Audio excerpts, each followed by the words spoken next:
So first and foremost, never ever look at the sun. Even an instantaneous glance can damage your eye permanently, and just pointing the scope at the sun can actually melt parts of it. And Baton Rouge Astronomical Society is a resource that anybody can use by visiting the website that's on the telescope itself, on the plate. It's also in the guidebook on the telescope. You can contact us through the observatory.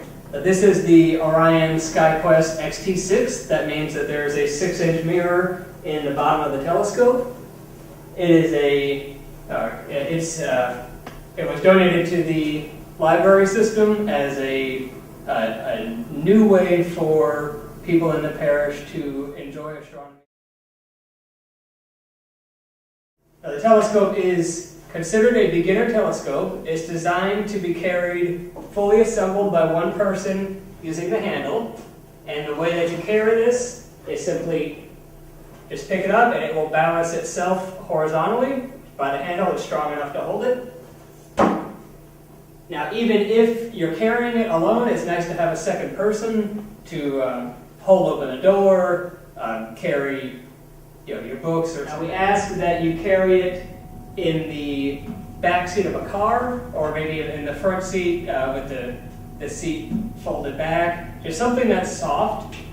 We specifically ask that you don't carry it in the back of a truck where it can slide around or get a lot of vibrations, where it's not padded. Baton telescope, which refers to the base that it stands on, and not so much the telescope itself. So on a Dobsonian telescope, it can move up and down like this, and also it can rotate all the way around. There's no wires that will ever get tangled up or anything. And with those two motions, you can point the telescope at anything in the sky. To look at something, what you want to do is use this finder, this red dot finder here.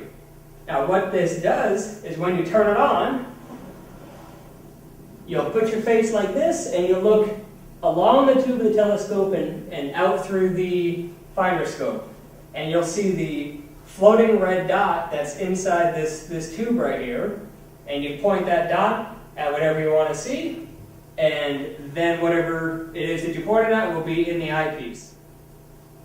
The Earth moves as you're observing throughout the night. It moves all the time. So what that means is if you used your red dot finder to point at Saturn or something, and then you want to run back inside to get a family member and say, hey, come look at this, by the time you come back outside, the Earth will have moved enough so that Saturn is no longer in the eyepiece. So what that means is that if you want to look for several minutes at an object, it means that you have to nudge the telescope ever so slightly, just a little bit. So as you look at the object in the eyepiece, you'll see it drifting as the Earth moves, and you just adjust for that. So to move the telescope, my advice is to put one hand up here on the upper rim, put the other hand here near the fulcrum of the telescope, and then you can push with this hand and pull with this hand. And it goes up and down like this, and then you can move it more easily like that. Instead of multiple eyepieces with different focal lengths, we have a single eyepiece that zooms and takes the place of 4 or 5 eyepieces. So what you do is you start at the lowest magnification, which is to put the little indicator on the number 21, and you point the object at what you point the telescope at what you want to see, look through the eyepiece, make sure it's centered, and then you use this knurled ring at the top of the telescope, top of the eyepiece, and you can spin it to zoom into a higher magnification. And to focus, you turn either one of these silver knobs. There's one on the front here and another one on the back. They both spin at the same time, no matter which one you spin. It's just a matter of preference, whether you're right-handed or left-handed. So the big question is, what can you see? This is a picture of Saturn through the Hubble Space Telescope. This is not the Hubble Space Telescope. So this is more like what you'll see.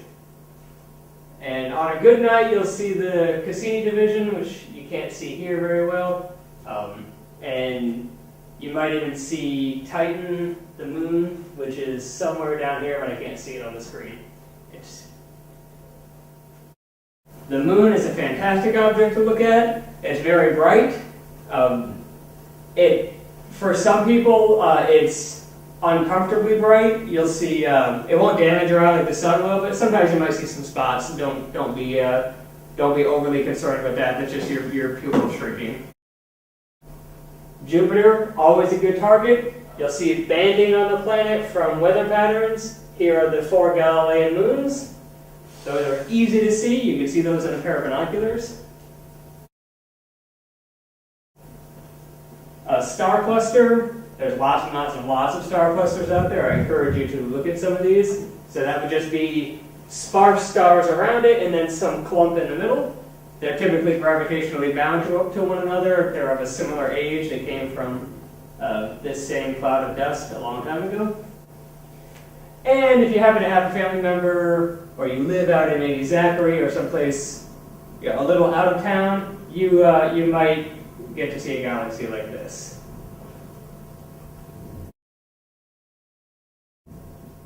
And can't even see it on this projection except just barely. There is in fact a little smoky ring in the middle of that. That would be a planetary nebula.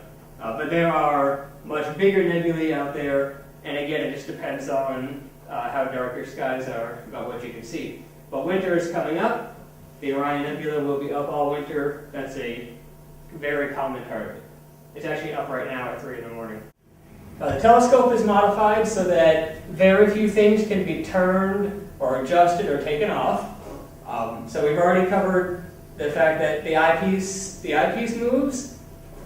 The main cover comes off, but it's semi-permanently attached by the string. You don't want to put this on the ground and then step on it and break it or something like that. So we just hang it here. The cover for the eyepiece also hangs. It's important that we don't lose either of the covers. Everything else that turns or adjusts is typically covered or glued in place so that you can't take it off without trying.